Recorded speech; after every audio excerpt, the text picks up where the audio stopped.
by the idea that a chimpanzee can go, which indicates that it's got an upset stomach and it can't eat something or do something about it, okay? But we now begin to see a type of animal emerging that first of all begins to create. Let's say it doesn't merely adapt to its environment, it changes its environment. First of all, it begins to make tools, however simple, that are meant to be kept. They're not going to be discarded. And they're fashioned very carefully, not just stripped of twigs, the way a chimpanzee will strip a small branch. They're fashioned very carefully to be as sharp as possible. In fact, very sharp. You can shave with some of them. They are meant additionally, as the tools are sophisticated, to utilize certain general principles in physics of which they are unaware, but they have learned. Namely, that if you string something on a bough, you produce a bow. And you can literally catapult or spring an arrow with tremendous force to kill game or other people if you don't particularly like them. In other words, you can start doing, this animal now begins to do amazing things. Even, let's start with the idea that it learns how to utilize a thing called a spear. It shapes the spear. It goes ahead and makes a mineralized rock form of spearhead. And it learns how to throw the spear with tremendous force such that it can kill large game as well as enemies, human enemies, or hominid enemies, or human-like enemies. It may not even know the ability to, how to utilize the bow. Now, such animals are known to have existed who did not have the equipment to be able to speak the way we do. They did not have Broca's area in their brain, which coordinates speech muscularly, or there's no reason to believe that they did. And one of the biggest impediments they had was that their larynx, or voice box, was way too high, so that it would have been impossible for them to enunciate vowels and consonants with the facility that we do today, which very much depends on the fact that our voice box drops, and that our sinuses are so shaped and our tongue is of a length that allows for us to utilize our lips, thanks to Broca's area, among other things, to utilize our tongue, and so forth, to actually speak, form words, not grunts, words. Now, there's a difference between a grunt and there's a difference between words. When, as Jewish humor has it, Jews in the old days used to make up their own words and say, give me a ech. This is part of my family tradition, by the way. My mother used to say, give me a, she didn't know what to call it, you know. She didn't know English as brilliantly as I do. She was born in Russia, so she said, give me an ech. Well, suppose I said, ech. This is not speech. It is rudimentary. It approximates speech, no question about it. But it is not well-organized speech. It does not clearly have subject, predicate, verb, and so on and so forth, together with declensions and whatever you can think of. You know, all that goes into it. Magic is, my God. Finally filling up, you know, Webster's dictionary, yea, thick, with all the great variety of words that can be used. This kind of animal, by the way, and let me get to the very heart of the question, is now totally creative. It is busy, and it has been organized by natural evolution. It didn't do this because a social ecologist was around and said, let me create some monster that's going to destroy the natural world. It doesn't do that because of that reason. It does that because it emerges out of animals that approximate that condition, but that do not have it, do not live under those conditions. This kind of animal has come out of natural evolution. It can be traced all the way back, if one wants to think metaphysically, to the amoeba. All the way through. There is a train. And even if you rely on nothing but natural selection to say that its chances of survival are all the better because it can do these new things, namely create, you haven't changed the ball game at all, so to speak. The fact is that you are talking about a process that leads to ever greater subjectivity, consciousness, intellectuation, and finally, reason. That is marvelous. And they're all related to each other. You can relate consciousness to subjectivity, can't you?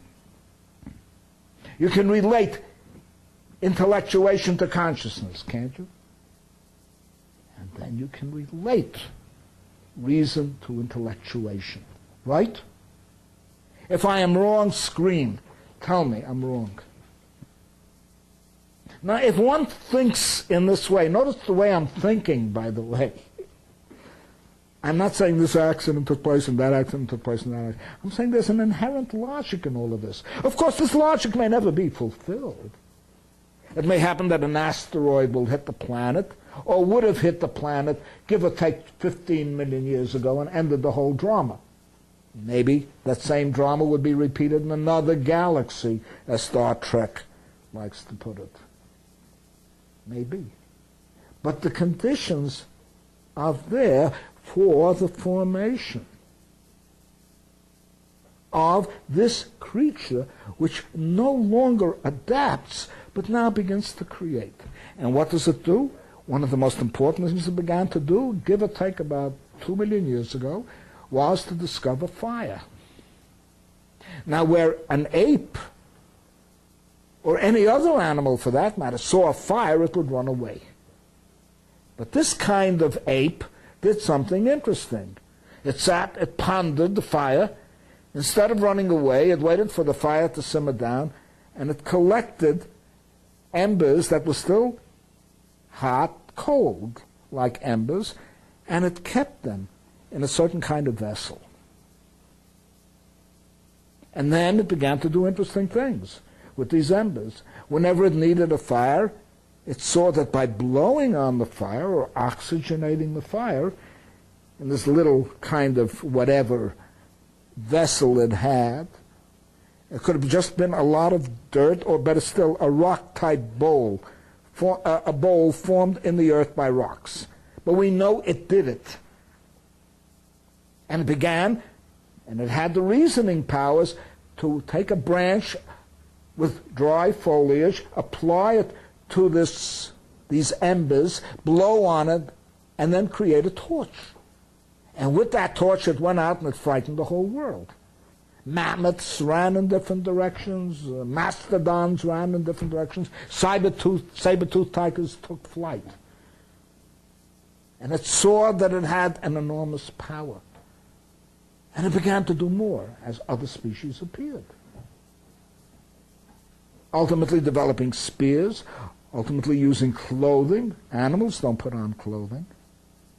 And then moving out over the planet into areas that normally, given its relatively thin skin and its relatively light hair or fur, or call it whatever you like, and utilize these capacities to live, utilize these instrumentalities to live in the cold, and even flourish in the cold. Neanderthal people did that. They are proto-Homo sapiens that are known, at least known, to the extent that we know, to the extent that paleontologists know, branched off and adapted themselves with the squat type of body, characteristic of Eskimos, incidentally, heat-retentive bodies, short fingers. You see, I'm still an heir to all of this. I don't have long fingers. Hair. Dumpy, like me. Brachycephalic heads, round ones, you know. Made to live in the cold. because we have a very limited surface area compared to long, beautiful, slender Nordics, okay, who have long fingers. Look at your fingers, folks. And long arms, and so on and so forth, and are adapted to live, well, frankly, I don't know how the hell they wound up in the cold, but are adapted to absorb as much vitamin D as possible from the sun. But that is one of the advantages of having less melanin in your skin. Okay? You can have a conversion of vitamin D, sunlight. So you began to see a creature forming that now, following from the amoeba, began to create its own environment and was organized to create its own environment, not by a social ecologist like Dan Chodikoff or Haya Heller, not to speak of me, the monster of them all, but was organized by natural evolution to do that. Now, what am I trying to say here? I'm trying to say that, first of all, there's a way of thinking in which, if one follows the logic of a potentiality, and let me fix on that word potentiality, the logic of a potentiality, given that nothing impedes its unfolding, yields a certain conclusion. Now, that conclusion may not be actualized. It may not occur. I'm not a teleologist. You know what a teleologist is? A person who believes that the end is built into the beginning and inexorably must come. I absolutely am not convinced that the human species had to be. I'm not convinced of that. In fact, many situations could have occurred which would have interrupted an evolution of life forms toward our type of species. But the point is, our type of species is not merely adventitious. It's not merely an accident. It follows out of a certain logic. Namely, the development of animals from an adaptive, through subjectivity, consciousness, intellectuation, and finally reason, adapted to a creative function. That is a survival mechanism. If you can create your own environment, all the better. You're in a much better shape than a grizzly bear, which can't create its own environment, but must adapt and find its food where it finds it, and so on and so forth. And there you are. We plan. We can foresee. Moreover, we also develop the equipment to communicate with each other in a very sophisticated way, such as no animal can do. However brilliant the dancing of a bee may be, indicating where pollen is to be found. You know, they have this. However remarkable the so-called language of whales may be, the fact of the matter is that none of them can articulate with the wealth of expression, phrases, syntax, what we can do. Language comes out of, and if Chomsky is correct, is inherent in, our very evolution, namely our genetic structure and our anatomical structure, which amounts to saying our genetic structure. And I have watched my granddaughter talk as though nobody was around in the world and suddenly begin to talk. Until now, at the age of 2.5, she speaks in whole paragraphs. And I assure you nobody has tried beyond the usual suggestions that parents do and the encouragement that parents give and the discourse that parents provide to get her to do that. You couldn't stop her from babbling. And she has babbled her way into a language as complex as English as anything that I have seen given 2.5 years of age. No schooling and no such things of that sort. It is a startling thing to see. It's a flowering.